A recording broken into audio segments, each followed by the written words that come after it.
You're on camera. Okay, this is balancing equations review.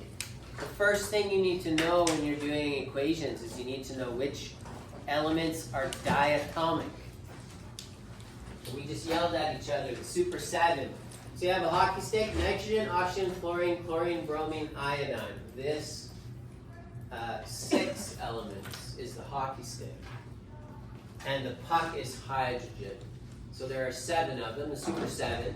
They are diatomic. And what that means is that when you see hydrogen, if it's just written hydrogen and it's just hydrogen by itself, it doesn't stay in one atom. So instead of writing just the H, what do we have to write? H2. There's got to be a 2 on the bottom. This 2 is because hydrogen is diatomic. That means that each hydrogen atom, they share 1 electron each. So they share a pair of electrons, and then their outer shells are full, right? So this is really a covalent compound. Is oxygen diatomic? Yeah. Yes, it is. So what I do is I say plus, and then I leave a space here, and I write the O, and I have to put a 2 in there. So you just have to know that. You have to know that the diatomic molecules are H2 and O2. We're hoping that you know water. What is water? H2O. If you asked me the formula for water, I would tell you. But if you ask me the formula for hydrogen or oxygen, I won't tell you. I'll say, you have to know what it is. You have to know the super 7 diatomic.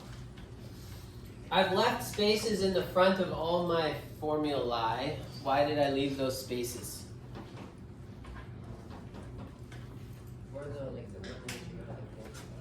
Let's give Glenn a golf clap. Glenn.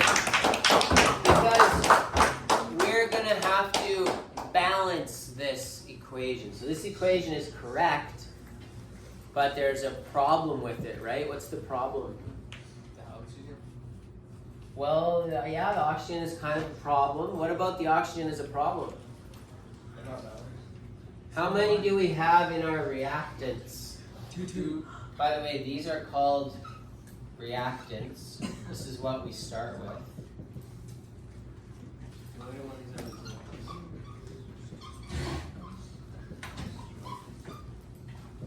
And what do we finish with?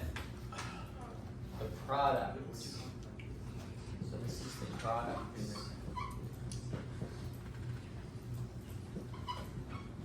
That's what we finish with.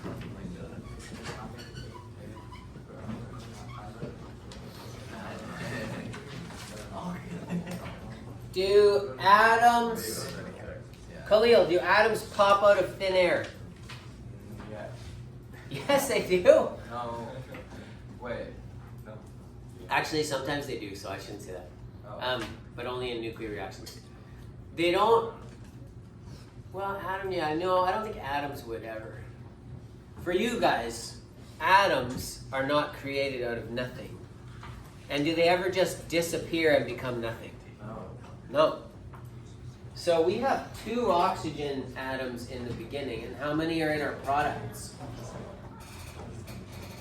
Just 1, right?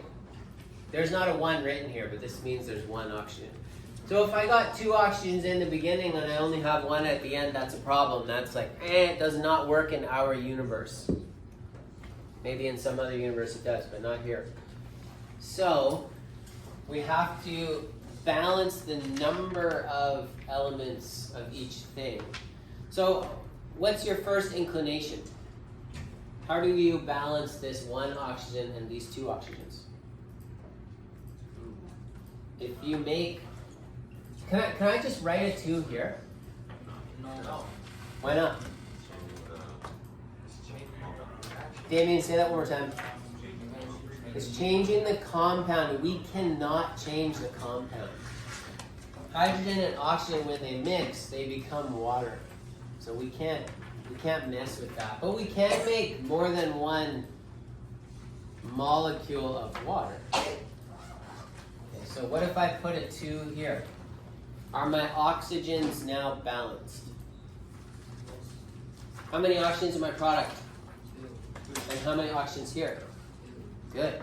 There's 2. There's only 1 in each molecule of water, but if I make 2 molecules, now I have 2 atoms of oxygen. Okay. Now we go right back to the beginning. So what you do is you pick one of the elements, you balance it, and then you go back to the beginning and you go, okay, how many hydrogens do I have? 2. And how many hydrogens do I have here? 4. Ah, I got 4 now. That's a problem. What do I do about that? Add 2. Glenn. Multiply the hydrogen reaction by 2. Good. Glenn's on fire today. How many hydrogens do I have now? 4. And how many hydrogens here? 4. And how many oxygens do I have here? 2. And how many oxygens here? 2. And you're dead. Okay.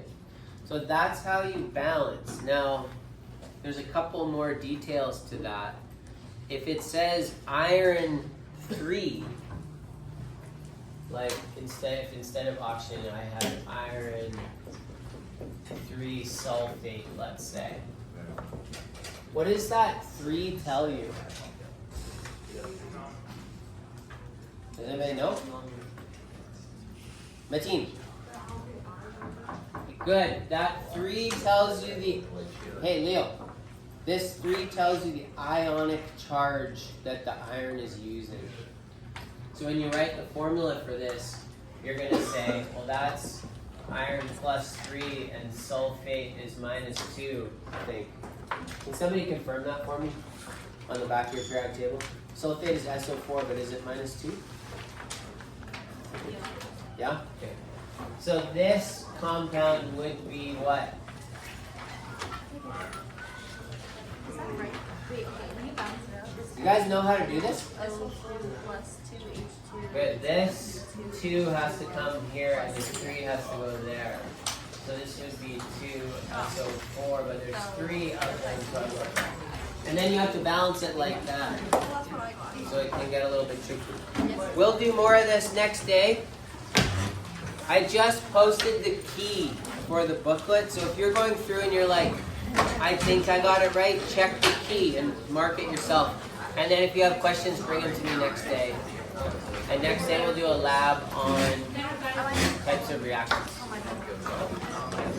Have a wonderful day. It's nice to see you again. And I'll see you next video.